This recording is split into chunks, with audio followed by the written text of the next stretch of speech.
Imaginez un instant. Les deux géants du numérique pour l'éducation. Je parle bien sûr de Microsoft et de Google, qui enfin travaillent main dans la main.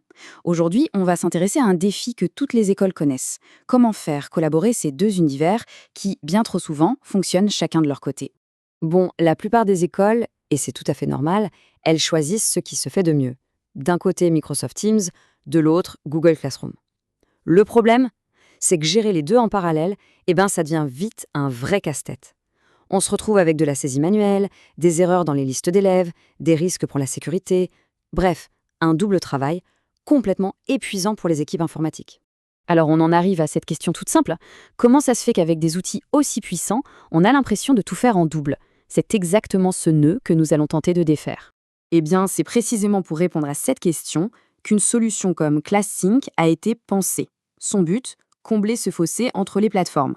Voyons voir un peu comment ça fonctionne. En fait, il faut voir ClassSync comme un pont, une sorte de traducteur universel. Il ne vient pas remplacer ce qui existe déjà, non. Il connecte simplement Microsoft 365 et Google Workspace pour qu'ils puissent enfin se parler, pour qu'ils fonctionnent comme un seul et même système, en se basant sur une seule source d'information fiable, les listes de l'école. Et là, le changement de perspective est radical. On passe de deux systèmes à gérer en parallèle, ce qui est souvent une source de chaos, à un seul point de contrôle centralisé. En gros, on fusionne l'administration des deux mondes en un seul flux de travail bien plus simple et bien plus efficace. D'accord, mais concrètement, comment ça marche? Quel est le mécanisme derrière tout ça?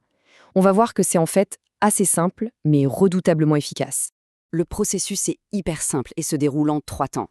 D'abord, tout part d'une seule liste. Une seule, c'est la source de vérité. Deuxièmement, ClassSync va générer automatiquement les fichiers nécessaires en utilisant un standard de Microsoft, le fameux School Data Sync. Et enfin, troisième étape, il utilise ces fichiers pour créer et mettre à jour automatiquement les comptes et les classes sur les deux plateformes. Et voilà, c'est ça qui met fin à la double saisie manuelle. Et attention, quand on parle de synchronisation, on ne parle pas juste des comptes utilisateurs, non, ça va bien plus loin.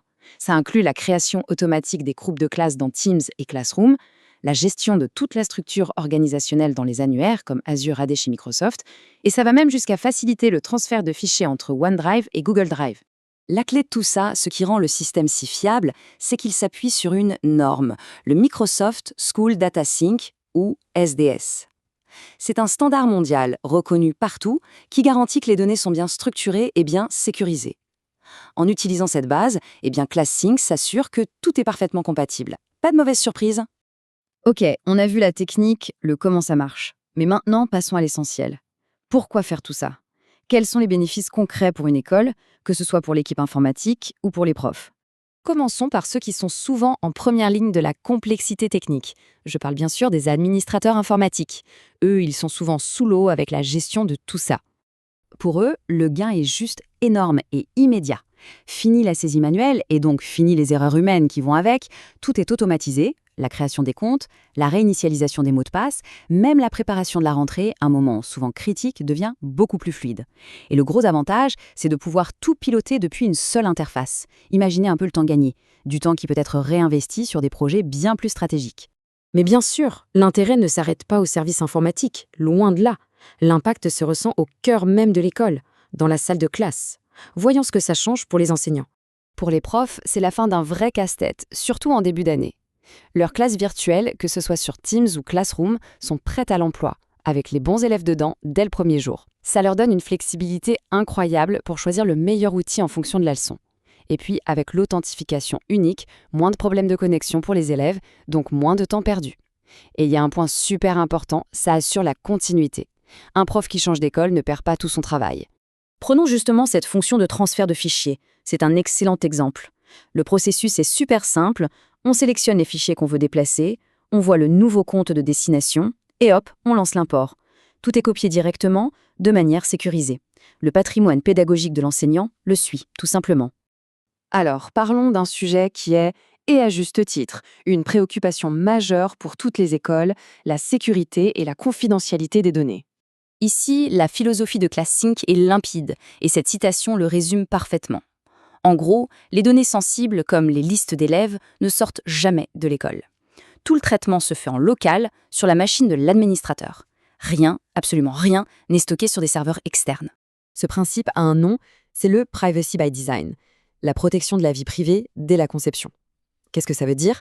Simplement que l'école garde le contrôle total et absolu de ses données. C'est fondamental pour la confiance, et ça élimine le risque de voir des données sensibles se retrouver dans la nature à cause d'un tiers. Concrètement, ça veut dire que la solution est pensée pour être conforme aux réglementations les plus strictes, comme le RGPD en Europe. Et le fait que l'appli soit distribuée via le Microsoft Store, ça ajoute une couche de vérification et de sécurité. Au bout du compte, c'est l'école qui est aux commandes, pas un vendeur de logiciels. Et ça change tout. Bon, pour conclure, essayons de nous projeter un peu. Une fois qu'on a enlevé toute cette charge administrative, toute cette friction technique, qu'est-ce qui devient possible? C'est là qu'on sort de la simple gestion pour entrer dans le domaine de l'innovation pédagogique. Avec un environnement unifié, les portes s'ouvrent. On peut par exemple intégrer plus facilement les nouveaux outils d'intelligence artificielle qui arrivent de chez Microsoft et Google.